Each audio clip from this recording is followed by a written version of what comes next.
Om Sarvesham Swastir Bhavatu Sarvesham Shantir Bhavatu Sarvesham Purnam Bhavatu Sarvesham Mangalam Bhavatu Sarve Bhavantu Sukhina Sarve Santu Niramayah Sarve Bhadrani Pashyantu Ma Kaschit Dukkha Bhag Bhavet. Om Shanti Shanti Shanti. So, as always, we will begin with the new letter for today.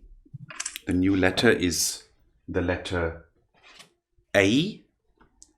It is the extension from A, which we had last time. So now we have covered A, I, U, R, L, and now A last time, and today A. And I'm not sure it is very well visible. Yeah? Yes. So it is written like the A, but with the little line on top. I mean, with the bow. And there is always a discussion about how exactly A is pronounced. In the southern part of India, one tends to pronounce it more as I. So, for instance, Maitri, Maitri. In the northern part of India, one tends to pronounce it more as A, like Maitri, or like the Hindi hair has this sign as well. So there is like a Maitri, or some people even say Maitri in North India, and in South it is I, very strong. And the correct pronunciation is exactly in the middle between the northern and the southern way. Exactly in the middle. It is A. So it is not so much I and not so much A, but A. So we will say Devai or Aishvarya, Aishvarya. Not Aishvarya or Aishvarya, but Aishvarya, Aishvarya. And I always go through some of the meanings of the letter. And the first meaning is Lajja. Lajja is a very special word. I believe it only exists in Indian culture, in ancient and modern Indian culture, because it is not really mean to be embarrassed. Lajja is more a sense of feeling abashed, a little bit shy because of a situation. And it is very difficult to really describe it for people who have not grown up in an Indian culture. For instance, when you meet someone, when a boy or a girl like each other and they meet and the girl feels a little bit shy, this is called lajja. Of course, other cultures also have that. But this lajja, this kind of shyness, is also something one can have towards anyone, not only towards a boy. We can also have it for people in general. We can have a sense of abashment or a sense of embarrassment a little bit. So it's quite difficult to explain this, but most of you are from an Indian cultural background, so then you understand it. Then Lajja, I have covered. Then Ai also means Prajna. So one of the children in the children's session, is called Prajna. Prajna means wisdom. So I has the sense of wisdom. Then it also means the lower lip. Adhara is the lower lip. All the Sanskrit letters are linked with places in the body, and A also means the lower lip. And then there is a very beautiful meaning, which is kshama. Kshama is the ability to forgive, the ability to tolerate the mistakes of others and to forgive them. So we could say forgiveness is one of the meanings of A. Then it also means Jagad Yoni, the source of the whole universe. And according to our scriptures, the source of the whole universe is known as Para Brahma, the absolute Brahman. If you like, you can call it God, or you can call it the absolute, or you can say the supreme reality. Para Brahma is the source of the universe, Jagat Yoni. And it also means Jnanamrita, the nectar of knowledge. Knowledge is a nectar because it removes ignorance. Ignorance is like a poison, and the nectar that removes that poison is called jnana, or knowledge. Then, interestingly, I is also a name for Agni. Agni means fire. It also means Rajni or Ragni, the queen. So you know the word Raja, which means king, and the female form of that is Ragni or Rajni. It is also a name of Saraswati, and it also designates the Jata, the matted locks worn by Lord Shiva or by many other great sages. So A also means Jata. Finally, I have not covered all the meanings. It also means Vijaya, victory, conquering, overcoming. These are a few meanings of A. Last time we talked about sandhis for the visarga. Visarga is the ending sound, like in namah or namaha or ramaha, shivaha, and usually appears in the first case. And if you remember, when aha is followed by a soft consonant, it turns into o. Then we also learned that when aha or ihi is followed by a ta, it turns into s. So namaste is the famous example. Today, a new sandhi for the visarga, and here you have to pay quite close attention, is when aha is followed by a word which begins with a short a.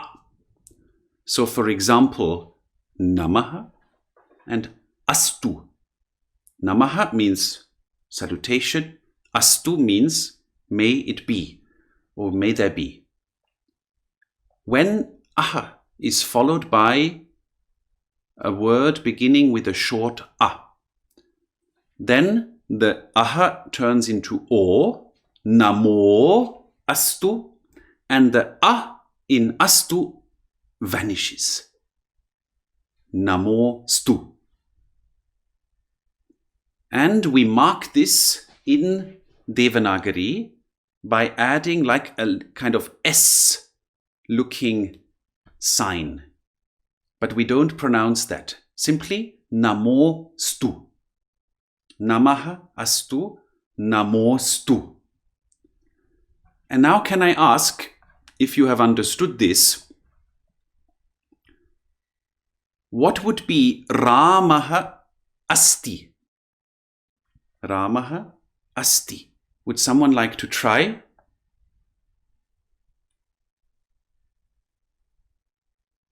So Ramaha ends in Visarga and then is followed by a word beginning with a. Asti. Ramostu. Ramosti. Ramosti. Excellent. Thank you. Wonderful. Krishnaha and api. It's the same rule. I just want to see if all of you have understood it. Krishnaha api. Anyone? Nopi. Krishnopi. Yes. Krishnopi. Krishnopi. So first remember, the aha in the first word turns into o, and the short a in the next one vanishes. And you can remember this as the Namostu rule, because I think most of you must have heard Namostute in the beautiful Sanskrit hymns that we always chant in pujas. Namostute. Right? So that this is Namaha Astu. All right? Wonderful. So this is something new for today. And then what we also learned last time was some basic past tense form of bhavati. Bhavati is the present tense. And if we want to put that into the past tense, we say abhavat. He or she was, or it was. And the plural of that is abhavan with an N. So we learned these two forms of the past. Now, last time someone requested that we again cover the cases, and that is absolutely fine. Even for those of you who already know the cases, it is still important to hear them again.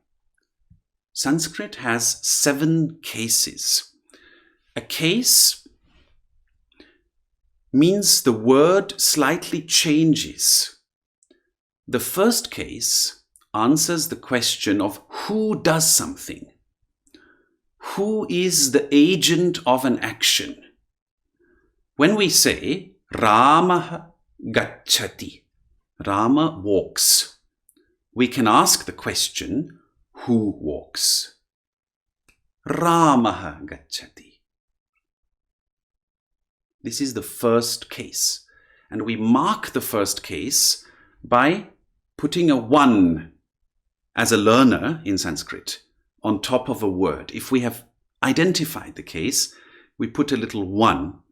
And then we ask the question, is it a single Rama, or is it 2 Ramas, or is it many Ramas? And then we can say, if it is only 1 Rama, we put another 1. So we add 1.1. First case, and there is only 1, singular. If there are 2, we will say 1.2. And if there are many, we will say 1.3. And accordingly, we would have Ramaha, or we would have Ramo, or we would have Ramaha. I think the first case is clear to everybody.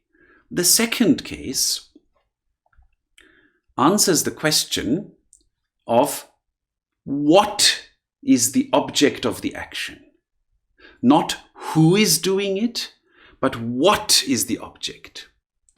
So, if we say Sita sees or looks at Rama, we will ask, who is doing it? Sita is doing it. Therefore, Sita is the first case. What is she looking at, or who is she looking at? Ramam pashyati. Not Ramaha, but Ramam pashyati. And you can remember that most second case words end in so it's easy to remember. The third case answers the question through what or with what is the action being done. This is called the instrumental. Through what? For instance, I have a hand here, and here I have a glass of water. So if I say, I'm holding the glass, patram dadhami, and how am I holding it? Hastena. Hasta means hand. Hastena is the third case. With the hand, I'm holding the glass.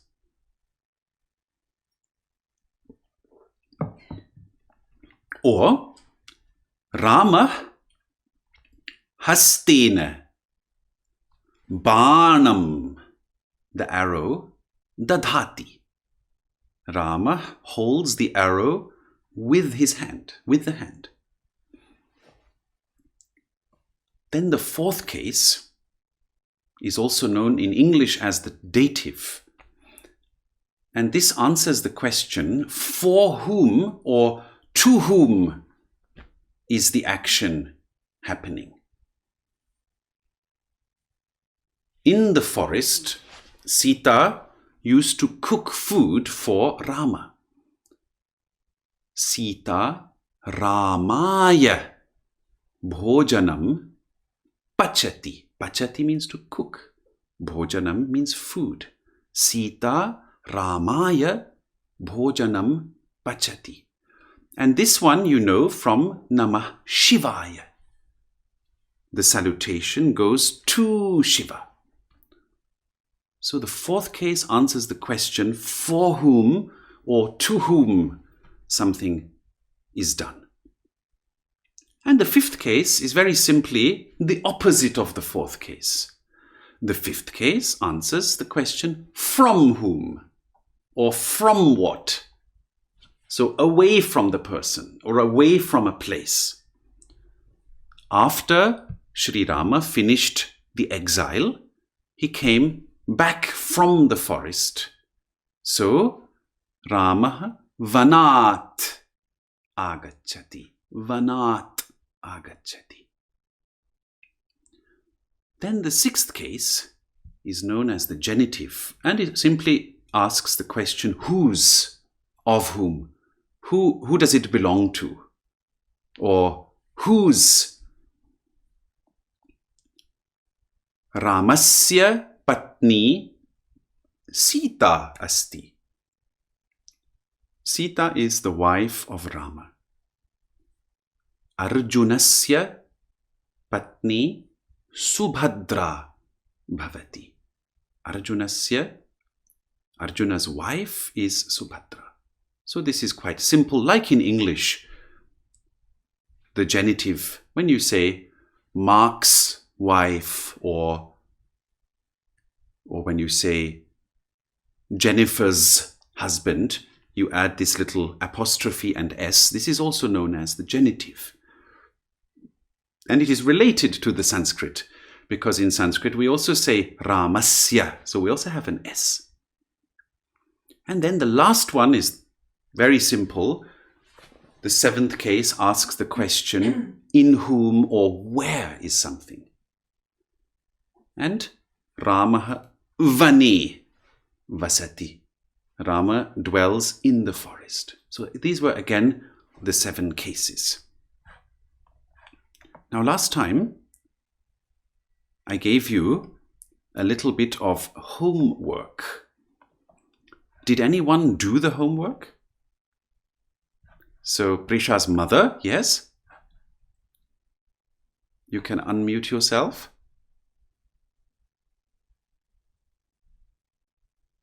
Or I think you have to unmute yourself.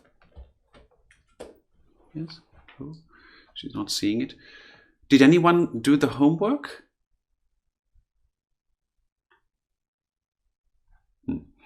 So I have done it. Now you have unmuted yourself. Yes. So then Gajanam Nasa Dirgha Bhavati. Now can you say what you marked on top of the words? Gajanam.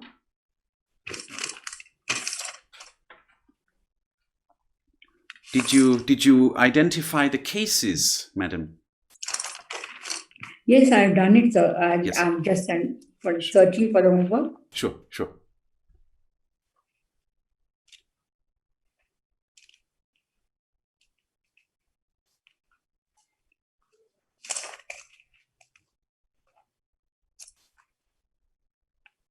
You gave children are playing in the forest, and the elephants are also there. Mm-hmm. And the elephants are happily eating from the trees. Yes. And the children see the elephants and happily laugh. Yes. And then now the latter part, that was the homework. So Gajanam first one Nasa. is, Yes. The first one is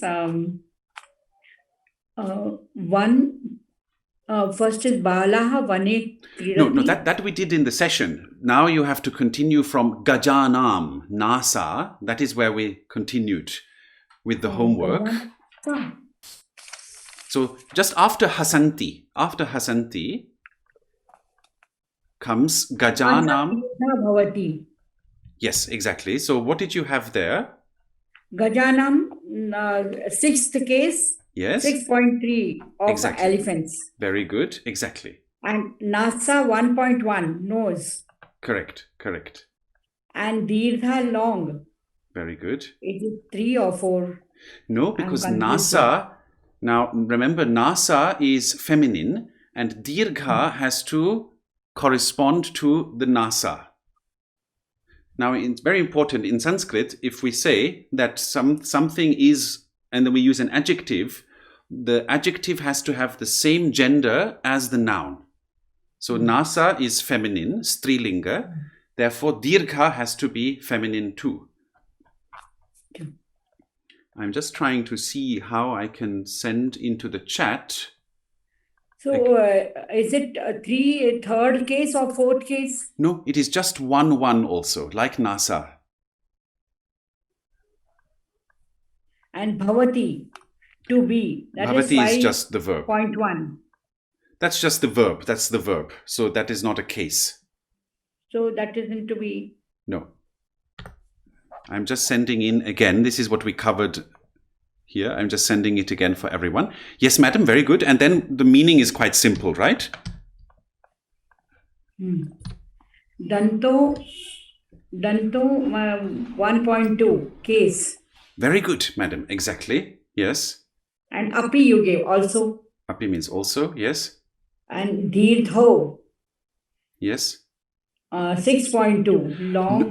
No, careful. Dirgho is also first case dual. Is first case is 1-2, like Danto. You see, Dirgho is again the adjective for Danto. You understand? So Danto is first case. And then 2. It's two. Yes, dual. Sanskrit has a singular, dual, and plural. So Danto means the 2 teeth. Bhavati, Bhavataha 5.2. No. Bhavataha is again the verb. So Bhavataha is the dual form of Bhavati. So Bhavati, Bhavataha, Bhavanti, if you remember from the earlier sessions. And then what is the meaning? Dantau api dirghau bhavataha. Elephant's nose teeth are also long. Exactly. Very good. Wonderful. And then Gajanam. Danta roga asti iti. Nasti. Sorry. Yes. Gajanam danta roga nasti iti. Yes. So Gajanam, sixth case. Very good. 6.3. Very good. Dantarog, sixth case. Very good. 1. No, not sixth case. No. Danta roga is simply like Rama. Huh. So it is just the first case, 1-1. 1.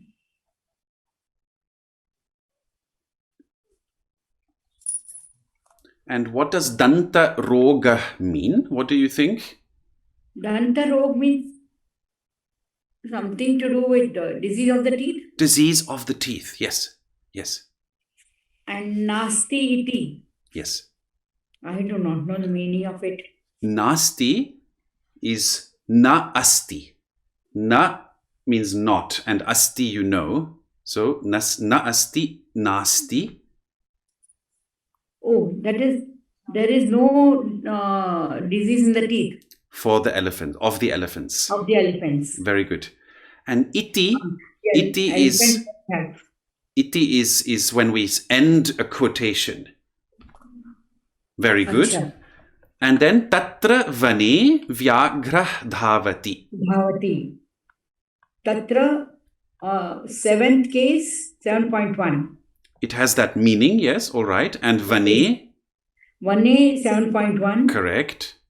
Vyagraha, objective 2.3. No, Tigers. no, but it's not the object. If you think, who is running? Who is running?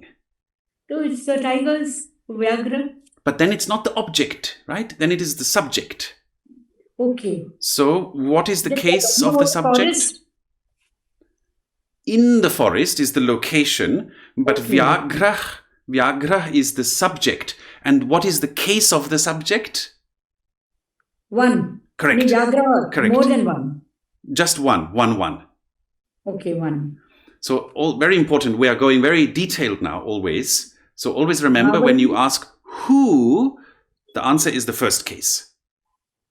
And Dhavati is 5th case. No. Dhavati is just the verb. The verbs Verb. don't have cases. Okay. Yes, good. And then the meaning, tatra vane vyagrah dhavati.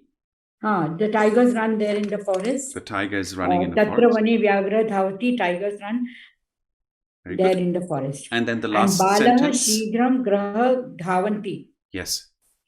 Balaha matlab more than 1, no? Is on Yes, it's more than one. Many, yes. 1.3. Correct, yes. Shigram, Means quickly. That is fast. verb. That is the adverb, yes, fast. Griham, 7.1, home. No, that would be grihe. In this case, griham is the object because they are running to the house. Grahe. Here, if you look, it is griham, not grihe. Graham. Yes. Then what will be the case then? Graham means 2, it is 2-1. I'll have to remember everything. Yes. Dhavanti is running, once again verb. Yes. Children run home quickly. Very good.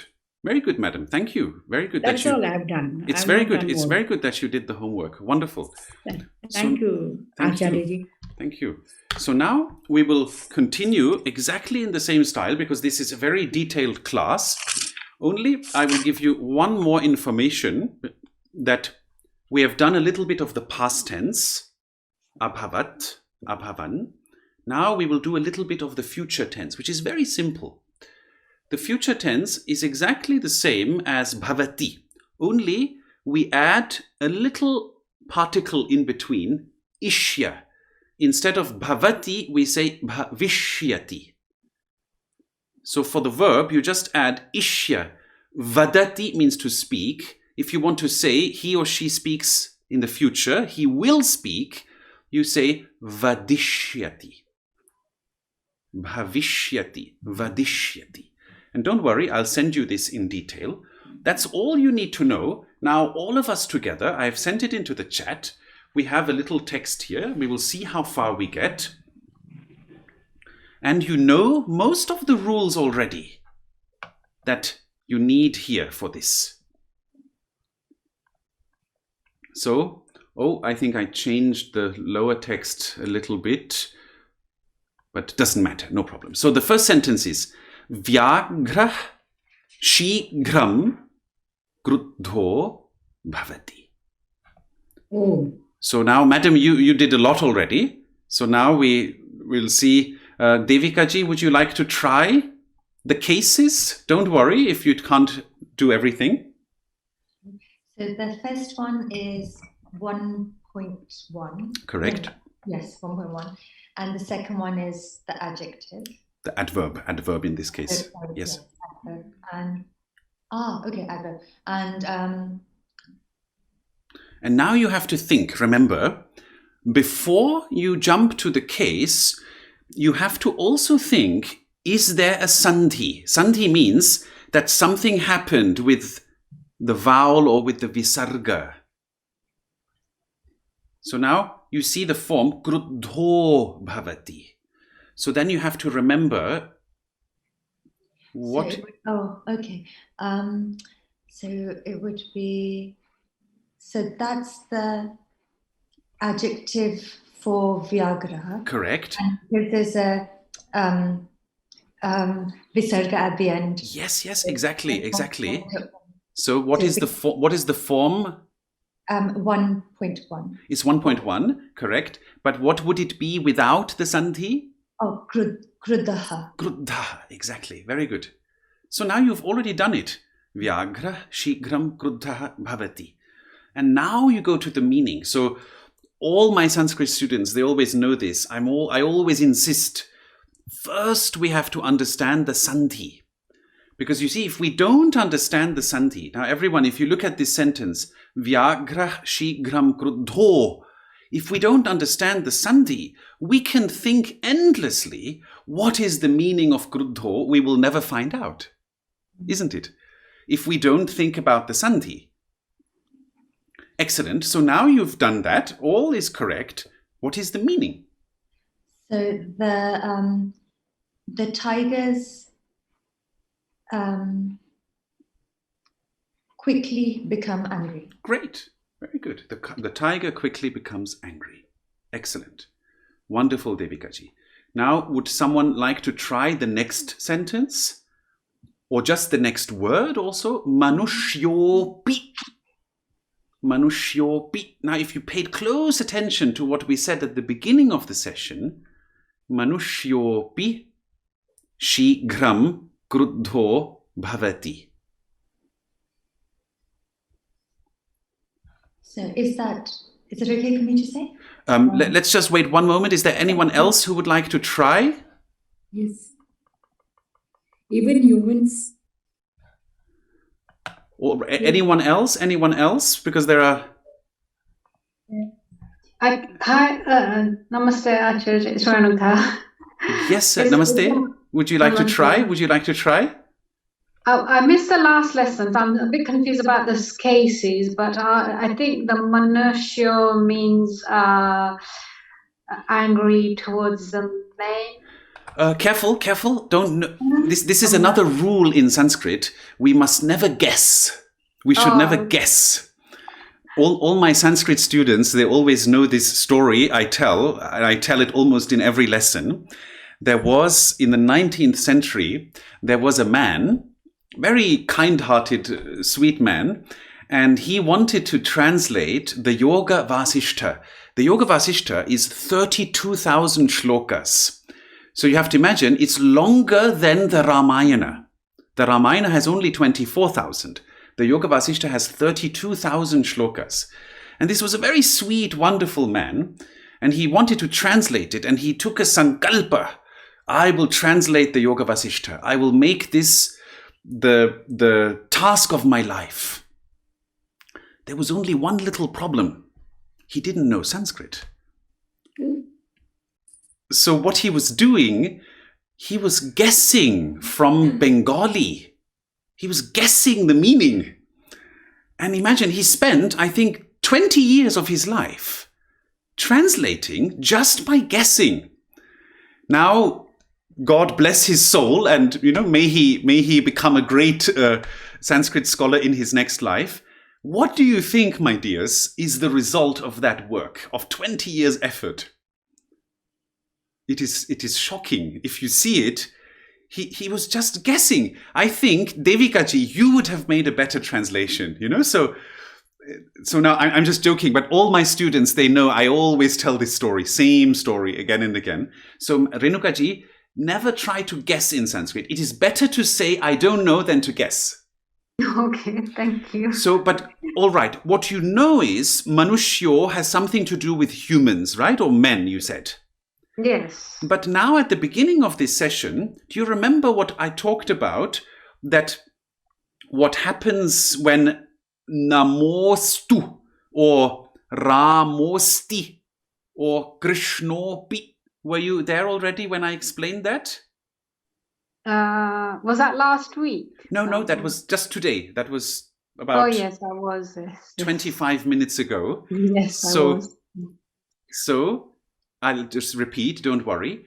When Manushyaha, ending in the Visarga, is followed by a short A, then the Visarga becomes O and the short A disappears. So Manushyopi is actually Manushyaha api.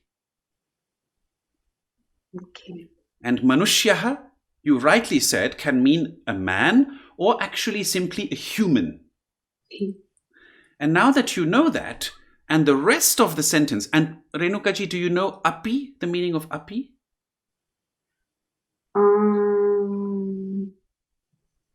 No, sorry. Api means also. Api means also. Now that you know this, and the rest of the sentence is the same as the first part of the story, can you translate the meaning? So the first sentence was Vyagrah shighram kruddha bhavati. Right? Sorry, I've just lost you. Sorry. Okay, no problem. I don't think I'll be able to, Acharyaji. You might be All better. right. That's all right. No problem. That's okay. Just stay with us. Don't worry. So then, Ketanji, you're looking very wise. You can try this one. This is easy. Manushyaha api shighram kruddha bhavati. No?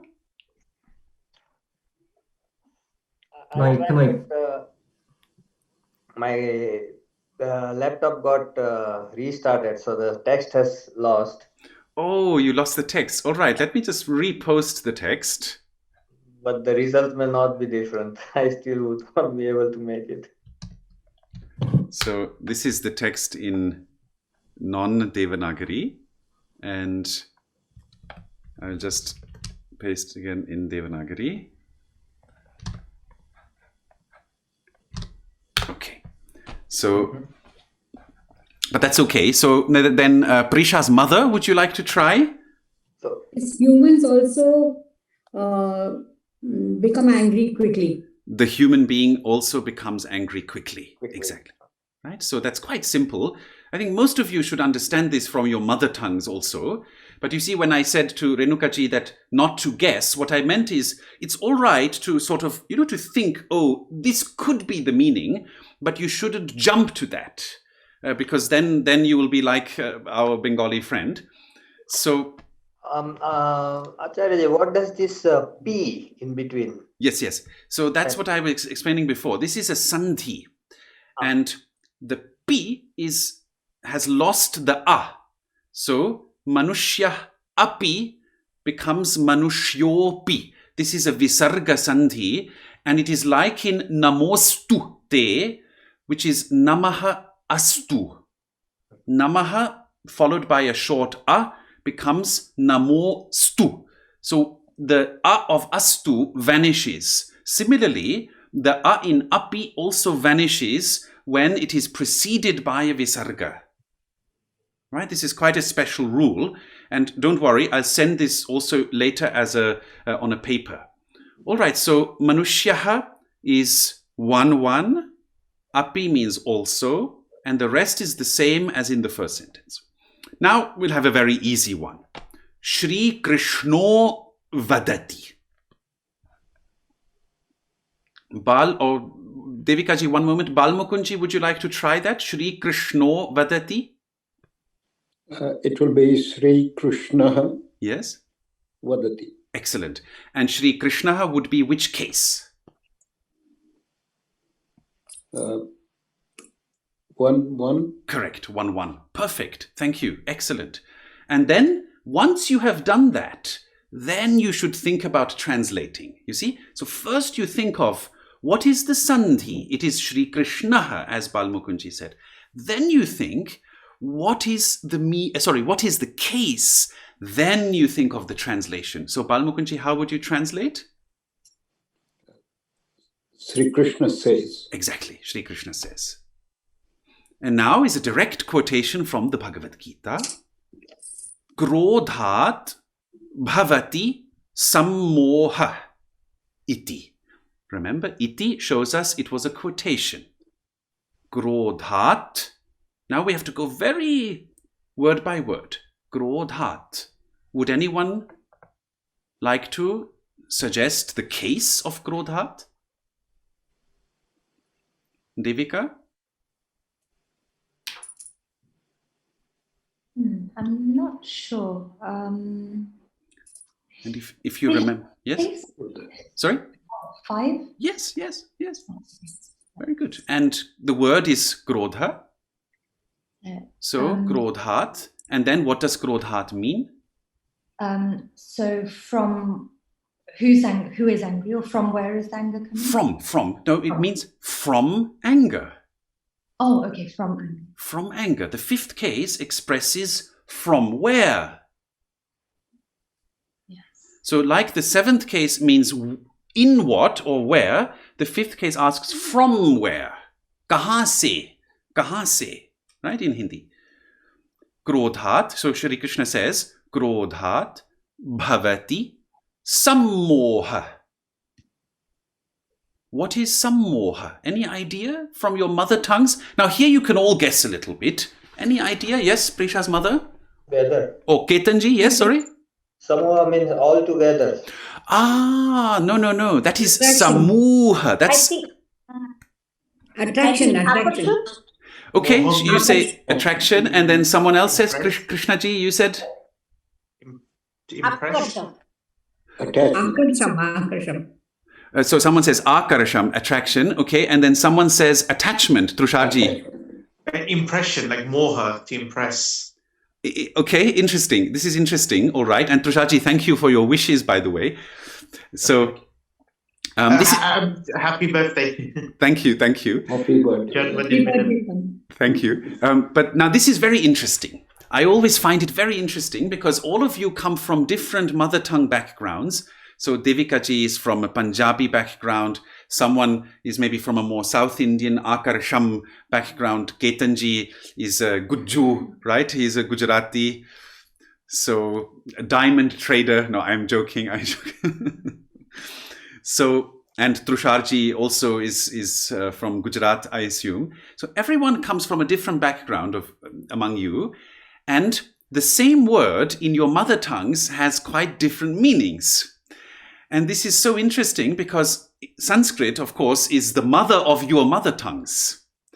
And in Sanskrit, sammoha actually means complete confusion, total confusion. And now in one of you said akarasham, right? Attraction. This is because when we are totally attracted to something, we are actually totally confused. Then someone said attachment. Trusharji said attachment. This is because when we are totally attached, again, we are totally confused. But the original meaning of sammoha means total confusion. So Shri Krishna says, Krodhat bhavati sammoha. And the reason why the visarga has fallen away, sammoha iti, is another visarga rule. But don't worry, you don't need to learn that today. We will gradually introduce that rule. When it is followed by a vowel, the visarga falls away. But this is originally krodhat bhavati sammoha with visarga. This is a direct quote from the Gita. Now you have learned a little bit even to understand the Gita. Krodhat bhavati sammoha. Now that I explained in detail what the individual words mean, Balmukunji, what would be the translation? I think you're quite good at English. So, Krodhat bhavati sammoha. From anger arises confusion. Perfect. Exactly. So said Sri Krishna. Excellent. So good. So good. Very good. See, this is the language of the Gita. Now, I think we still have a few minutes. I hope that it is exciting for everyone, also for those who are muted and who are not visible on video and understandable. Now, you have learned Kruddha in the previous sentences. Kruddhasya, now this is quite a long sentence. Kruddhasya manushyasya hridaye shanti na bhavishyati. It's quite a long sentence. Kruddhasya manushyasya hridaye shanti na bhavishyati. But first think of very detailed, as we have done now. Kruddhasya. What is the case of Kruddhasya?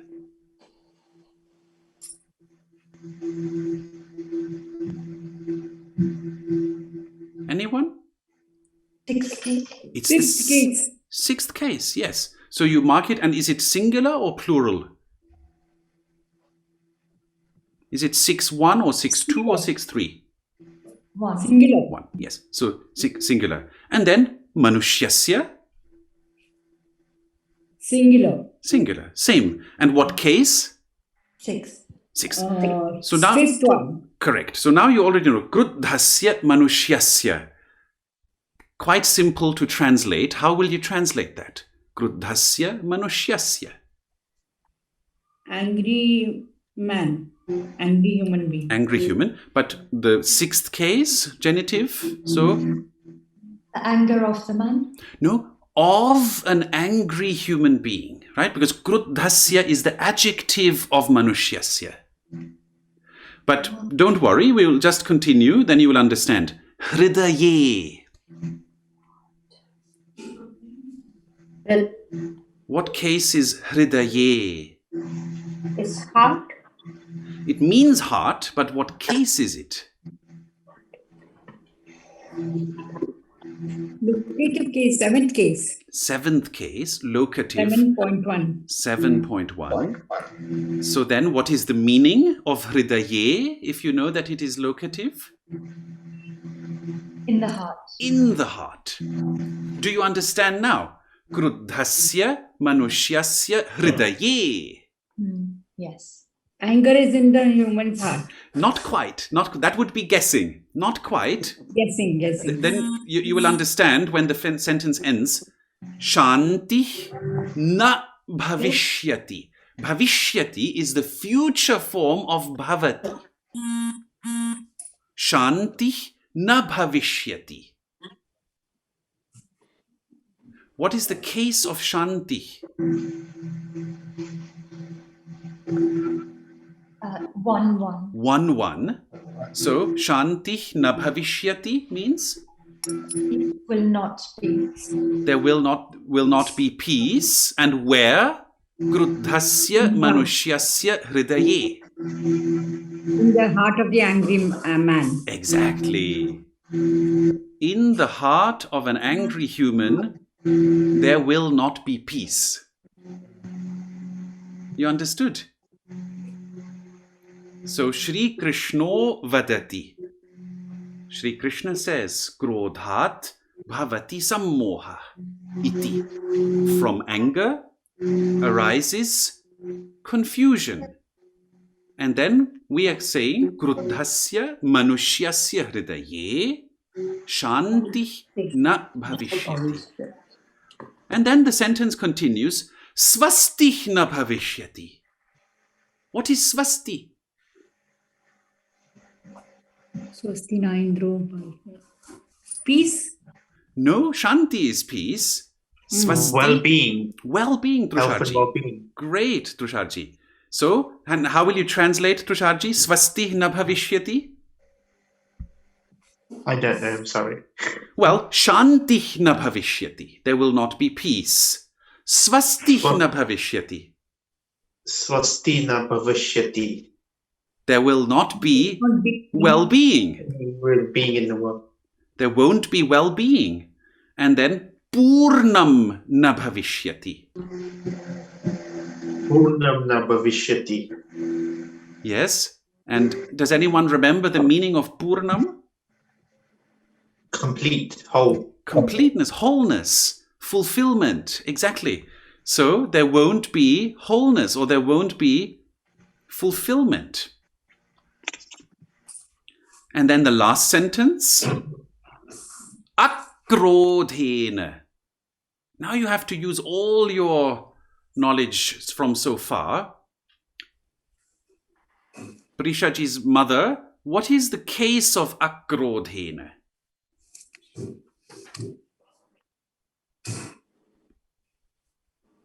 So, 5.1? Oh, no. That would be akrodhaya. Akrodhena. 7? No. What's it, please? Is it 4.1? No. 3.1. 3.1. Yes, well, now there's not much left, but yes, exactly. So, very good. So it's 3.1. And this is the last new information you have to learn. If you want to say the opposite of something, the absence of something in Sanskrit, you just add the syllable a before the word. So, krodha is anger. Akrodha means no anger, the absence of anger.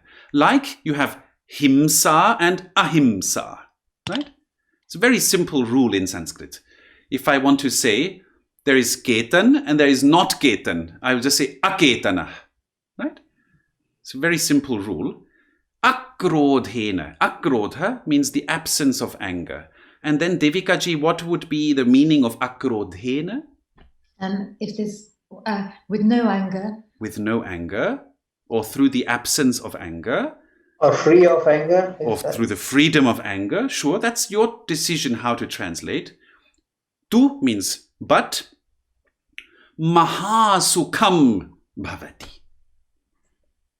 there is great happiness. There is great happiness. Acharya-ji, what does mean but? Tu. What is the word for but? Tu. It's like Tu. kintu, parantu, but Achha. you can also just use tu in Sanskrit. So now I hope that everyone is still following a little bit. You see, don't Just worry. We're not going. Yes, please, madam. Yes. Just a little bit. Yes. So now don't worry. We're not going to go, very fast and more and more difficult than this. We will stay on this level of language for quite some time. So for, let us say, at least 2 months, we will stay on this level. We're not going to go higher than this, but we will keep practicing exactly in the way that we have done now, till all of you understand the principle of what are cases. The first case is who, the second case is what, the third case is through what, the fourth case is to whom or for whom, the fifth case is from what, the sixth case is whose, and the seventh case is in whom or where. Till you have all understood this, and ideally, my dears, if you want to really learn Sanskrit, you should also have at home on your fridge the charts of Ramaha, Ramo, Ramaha. You should have these forms at home. Krishnaha, Krishno, Krishnaha. You can take your favorite deity and you can put the cases so that you can begin to learn the cases. Because otherwise, if I will always have to tell you, then we will spend the rest of our life. I'm fine with that, but I will be an old man, with even less hair than I have now. And I will sit here with wrinkles and you will sit there. And I will still be telling you that this is the seventh case. I don't mind, for me it's a great joy. But I don't know if you want to... Acharya-ji, Ji. I wanted to know, what does this mean? Ram, Ramo, Ramaha. What does this mean? So that is the first case. Ramaha First case. is the first case. Ramo is 1, 2. It is the dual, 2 Ramas. Okay. Ramaha means many Ramas. It is 1-3. Okay. Then comes the second case. 2-1. Ramam, Ramo, Raman. And I think it will make sense if I simply send you the charts. Yes, you've all understood the principle. If I send you the charts and you can print them out. All right? Okay. So the last bit is not grammar. It is just the meaning of Mangalam, because we are still explaining the Shanti mantra. Sarvesham svastir bhavatu, Sarvesham shantir bhavatu, Sarvesham purnam bhavatu, Sarvesham mangalam bhavatu. So we have learned Swasti, well-being, Shanti, peace, the ending of obstacles, Purnam, as Trisharji said, wholeness, fulfillment. And now comes the fourth wish. May there be Mangalam for everyone. Mangalam comes from the root mag, which means to move for the benefit of others. To move for the sake of benefit. And therefore, Mangalam means benefit. And another meaning is that which makes invisible negative karma disappear. Mangati dur adrishtam anena asmat iti. That through which negative invisible karma disappears. So, in this sense, it is a synonym of goodness when we do good actions, when we engage in prayer, when we engage in maitri for all beings, when we engage in kindness, we generate mangalam, we generate auspiciousness. So things become better for others, for ourselves, for our inner being. So you can remember two meanings of mangalam. The first is to move for the benefit of others. The second is that which removes negative, invisible karma. Acharya, I had a quick question, Sure, please. sure. In the Ramcharitmanas, Tulsidas Ji, the bits that I've read, I haven't read much, but the bits I have, he talks about people are singing Mangal, and I just was wondering if... Auspiciously, they're singing, and it brings forth an auspiciousness. Like the Gujarati or Punjabi word shubh. You might know shubh. Yes. Right? So the sense of that something is shubh, that is conveyed there in that context. Thank you. Or if you have the exact spot, what might be is that he might be saying that people are singing Mangalam, Mangalam. You know, they're singing, oh, it is auspicious, like maybe Lord Rama has just come. So people are saying Mangala, Mangala, right? It is Mangal, it is auspicious that he has come. So it depends on the context, but this is the meaning. It's what we usually translate as auspicious in English. Yes. All right. So I have to send you the notes. And yes, Ajitji, I have noted that I should send you the notes as well.